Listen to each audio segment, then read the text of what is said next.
Pronto aí, pessoal. Silêncio, sentar cada um dos seus lugares, virar para frente, prestar atenção aqui. Pode. Vai?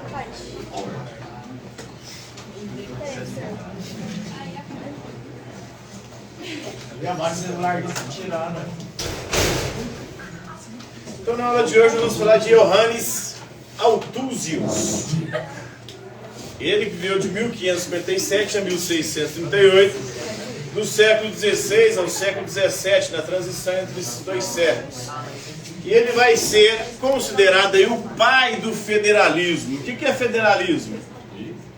Federalismo, porque feudalismo. Federalismo. Ele fundou a polícia, fundou. O que é o federalismo, pessoal? Federalismo é algo que foi instituído em nosso país após a proclamação da República, inspirado especialmente nos Estados Unidos da América. Esse cara é brasileiro. Não, ele era alemão. O federalismo que ele estava defendendo ali era contra o poder centralizado nas mãos dos reis. Então o federalismo, ele se opõe ao absolutismo ou ao unitarismo. É pai por quê? Oi? Porque ele é considerado o primeiro a defender a autonomia das províncias, dos estados, né? E não a concentração do poder como havia no absolutismo e no unitarismo. O Brasil, na época do Império, de 1822 a 1889, nós não tínhamos um federalismo, nós tínhamos um unitarismo. Porque o poder era unitário, centralizado no Rio de Janeiro, na figura do imperador. Quem foram os imperadores do Brasil? Dom Pedro I, depois Dom Pedro II. Dom Pedro I de 1822 a 1831. De 1831 a 1840 nós temos um período chamado período regencial. É um período de muito BO, que várias províncias, naquela época não eram estados, várias províncias passam a reivindicar autonomia. O que é autonomia? Auto é si mesmo. Nomos em grego é lei, regra. Então eles queriam fazer as suas próprias regras, suas próprias leis. Até então o poder era centralizado no Rio de Janeiro. O imperador que fazia as leis, que mandava e desmandava, inclusive era o poder moderador. O poder moderador estava acima do poder executivo, legislativo e judiciário, né? Era o quarto poder que estava acima dos outros três poderes. Então havia uma centralização do poder ali. O Althusius, o Johannes Althusius, ele critica isso, porque segundo ele, as províncias, as regiões, elas devem ter autonomia. Os Estados Unidos inspira bastante nele para poder fazer a sua Constituição. O Brasil, mesmo com a proclamação da República, não vive um federalismo pleno, pelo menos, dos mesmos modos que os Estados Unidos. Por quê? Pega a pergunta. Nós não vivemos um federalismo pleno. Está na nossa Constituição, Porque lá desde a proclamação da cada um República. tem sua lei. Suas regras. Cada estado lá tem leis diferentes. Tem estado lá que tem porte de arma liberado, tem estado que é proibido. Oi? A base é a mesma. A base tem uma Constituição. Mas a Constituição deles são pouquíssimas emendas, ou pouquíssimos artigos, 13, 14, 15, não sei, alguma coisa assim. Então não é igual a nossa Constituição, que é um calhamaço. E amarra praticamente todos os estados, porque nenhum estado pode fazer uma lei que vá contra a Constituição. A Constituição deles, o princípio básico é o federalismo e a autonomia dos estados. Cada estado pode fazer sua própria legislação. Portanto, lá tem estado que é permitido o aborto, tem estado que é proibido.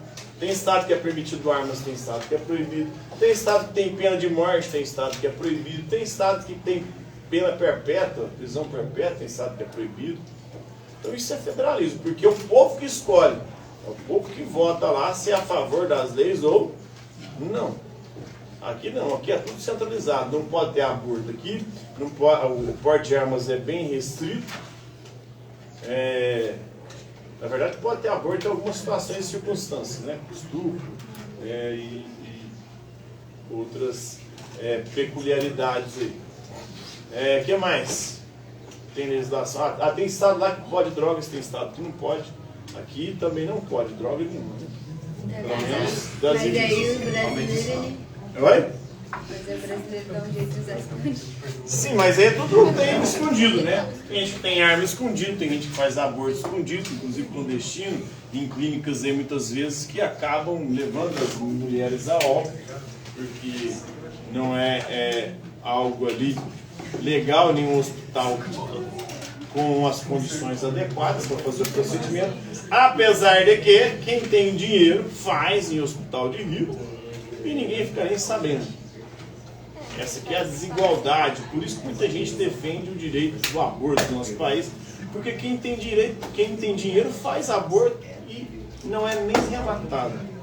Contrata um médico, vai no hospital top de linha, realiza o procedimento ali, beleza. Agora a mulher pobre quer fazer um aborto, ela vai numa clínica clandestina, faz o procedimento ali no açougue, porque essa clínica clandestina é um açougue, e depois, muitas vezes ela vem a óbito, morre, junto com aí duas pessoas que acabam morrendo, né? Um feto e... Oi? Professor, o que é escrito ali no... Oi?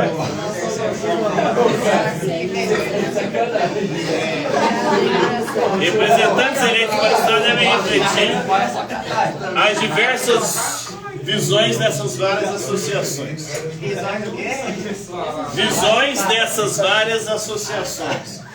Então esse é o princípio da consociação, né? Ou associação. A gente pode se consociar ou associar de acordo com os nossos interesses.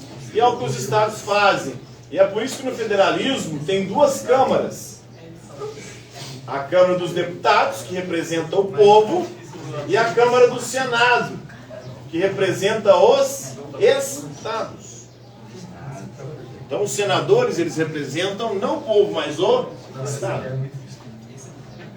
Porque o federalismo, ele defende a autonomia dos estados. Cada estado poder fazer suas próprias leis, suas próprias regras. Mas como eu disse, o nosso federalismo não é um federalismo amarrado. Está amarrado em nome de Jesus, né? Porque aqui os estados têm pouca autonomia, porque a Constituição é tão gigantesca, praticamente ela amarra tudo de coisa para fazer. Um monte de coisa, de ter autonomia para um monte de coisa como existe nos Estados Unidos. Se fizerem uma lei, eles não podem tirar a Constituição. Toda lei que for feita em qualquer lugar, em município, estado, no nosso país, se ela atentar contra a Constituição, ela é considerada inconstitucional. Portanto, ela passa a ser nula ou não ter validade. Se alguém fizer, os vereadores aqui, eles fazem lei na cidade. Se eles fizerem uma lei que vai contra a Constituição pode derrubar essa lei. Então, os seres humanos, eles se associam em grupos em diferentes níveis. Começa na família, né? O primeiro grupo que a gente se associa. Depois em guilda, a galera geralmente do grupo ali, da mesma profissão, das mesmas atividades econômicas. A cidade é uma reunião de pessoas também. As províncias, na época do Brasil Império era província. Com a proclamação da República viram estados. Antes do Império era o quê? Capitanias. Nossa, capitanias acreditadas. Províncias e estados, né? O propósito do estado é proteger os membros das suas associações e a sua comunicação. Ou seja, proteger aí a galera que se associa ali, que se junta para defender os seus interesses. Representantes eleitos para o estado devem refletir as diversas visões dessas várias associações. Então, geralmente, a galera que legisla para defender associações ou estados. Como senadores é para defender o estado. A galera que é eleita para deputado federal, geralmente defende algum grupo. Você pode ver lá que cada, geralmente, político é representante de um grupo. A gente defende os direitos dos animais, a gente que defende contra o aborto, aí defende a galera que é desse grupo. Outros defendem a legalização das drogas. Então, cada um que é eleito ali está defendendo os interesses de uma associação. Um grupo que tem os mesmos ideais, os mesmos pensamentos. Então, a política é a arte de unir os seres humanos entre si e conforme os seus interesses para o Ioannis Autúcio. Os aspectos comuns da vida em uma vila, como as danças, são exemplo aí da ideia do Ioannis Autúcio sobre a consociação. O que é uma consociação? São indivíduos que formam grupos baseados em necessidades, em serviços e em valores comuns. E aí você elege esses representantes políticos. Na época do absolutismo não existia isso. O poder era todo ele centralizado na figura do rei. O Brasil, na época do unitarismo, do Brasil Império, também o poder era concentrado nas mãos do poder moderador, que era o imperador. Se o legislativo na época fizesse alguma lei que o imperador não concordasse, ele podia anular aquela lei, porque ele estava acima da lei. Inclusive é feita uma Constituição. O Brasil se torna independente em 1822, dia 7 de setembro, com Dom Pedro I, o grito de Ipiranga lá, né? E segundo alguns, esse grito sequer existiu de fato. Ele é um mito, é uma lenda. Dom Pedro estava voltando do litoral, subindo a serra, e para subir serra você não sobe serra de cavalo. A gente estava num burro. E ele parou no riacho de Ipiranga porque parece que ele estava com caganeira. Que bosta, hein? Naquela época não tinha papel higiênico. Se cagasse, você tinha que ir no córrego ou no rio para lavar a bunda, né? Então, provavelmente ele estava com caganeira, acabou de soltar o barrão ali no riacho de Ipiranga. E aí avisar para ele, Portugal tá falando isso e isso aqui. Eu falei, então independência ou morte? Independência ou morte o caralho, porque não tinha ninguém para guerrear ali naquele momento. Então não tinha nem a possibilidade de confronto.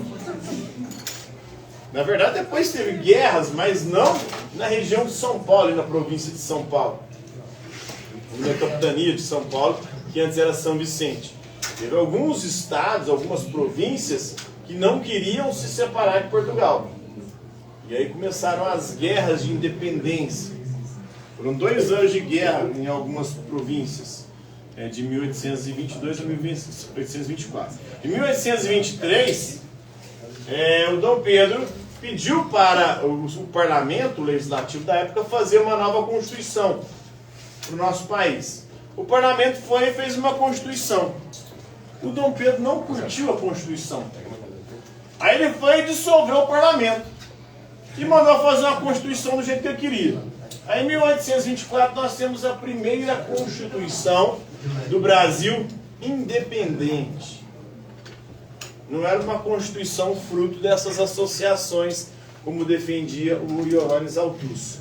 Foi uma constituição de acordo com a vontade de Dom Pedro I. E não foi muito popular não. Ele saiu daqui com a galera bem puta com ele. Quase que foragido.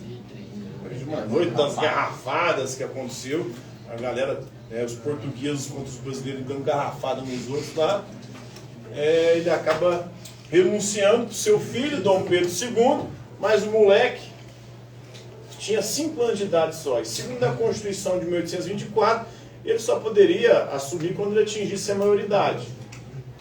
E aí o Brasil vai ser governado por regentes ali durante 9 anos, de 1831 a 1840. E nesse período, enquanto o menino não atinge a maioridade, os regentes enfrentam as rebeliões. Várias revoltas começam a pipocar em tudo quanto é província. E essas províncias queriam o quê? Autonomia. Aí vão acontecer as várias revoltas e revoluções. A Revolução Farroupilha aconteceu aonde? No Sul. Rio Grande do Sul, muito bem. Santa Catarina também, né? A Sabinada. São Paulo. Bahia. Quantas horas? A Revolta dos Malês. Rio de Janeiro. Bahia. Balaiada. Bahia. Cabanadas. Bahia. Não. Essas foram Em Recife. no Pará, né? Na região entre o Nordeste e o Norte, ali, mas não na Bahia. Então, nós tivemos várias revoltas e tentativas de revolução e até de independência de algumas regiões. Tipo Rio Grande do Sul. O Rio Grande do Sul proclamou a República, né? A proclamação da República lá. E eles declararam o federalismo lá, né? Só que depois não deu muito certo, não. A galera retomou lá o Império. E por isso que eles até adiantaram. O menino só ia assumir quando tivesse 18 anos de idade, Dom Pedro II, aí eles dão o golpe da maioridade. O golpe da maioridade foi para tentar centralizar o poder na figura de um só, porque os regentes não estavam conseguindo controlar as revoltas do nosso país. Aí adianta, né? O menino tinha 14 para 15 anos ali, Dom Pedro, ele assume. E aí já o poder centraliza de novo nele, eles conseguem conter essas revoluções. A última delas, se eu não me engano, foi a conseguir ser contida, foi a Revolução Farroupilha, foi em 1845. Já ali quando Dom Pedro já estava no poder. Foi mais de, se não me engano, foram 10 anos de revolução, de guerras lá no sul, tentando a sua autonomia lá.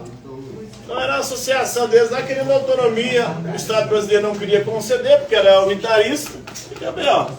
Então, para o Johannes Althusse, a organização era da base para o topo. E não como é no unitarismo ou no absolutismo, que era do topo para a base. Quem pode manda, quem não pode obedece. Não era assim que funcionava. É o povo que deve se organizar e é do povo que emana o poder. Todo poder emana do povo, das suas associações, da sua organização. Então é da base para o topo que vem o poder e não do topo para a base. Tecnicamente, o povo que manda.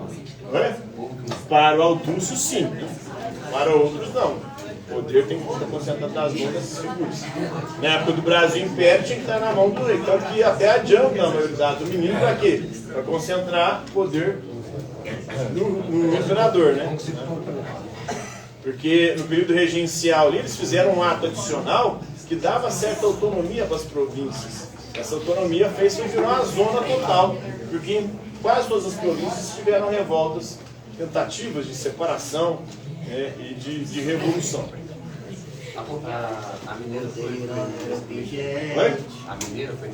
nesse período. Foi antes, né? A mineira foi no século XVIII. Nós estamos falando aqui do século XIX, de 31 em diante, período regencial ali. A mineira foi na mesma onda da Revolução Francesa, 1789. Aí depois, 10 anos, 9 anos depois, teve a Conjuração Baiana, com ideais parecidos. Então a comunicação mútua, a iniciativa comum, ela envolve coisas aí, serviços e direitos comuns. Então isso é um federalismo. O primeiro, ou aquele que é considerado o pai do federalismo, é Johannes Althusse. E o federalismo defende o quê? A autonomia dos estados. Defende a consociação, ou seja, o poder das associações. Então, o poder surge da base das associações. E é a elas que o governo deve obedecer. E não as associações obedecerem ao governo. Então, essa é a lógica do poder, ou deve ser a lógica do poder, segundo Johannes Althusse. Beleza? Compreenderam? Alguma dúvida? Por hoje é isso aí.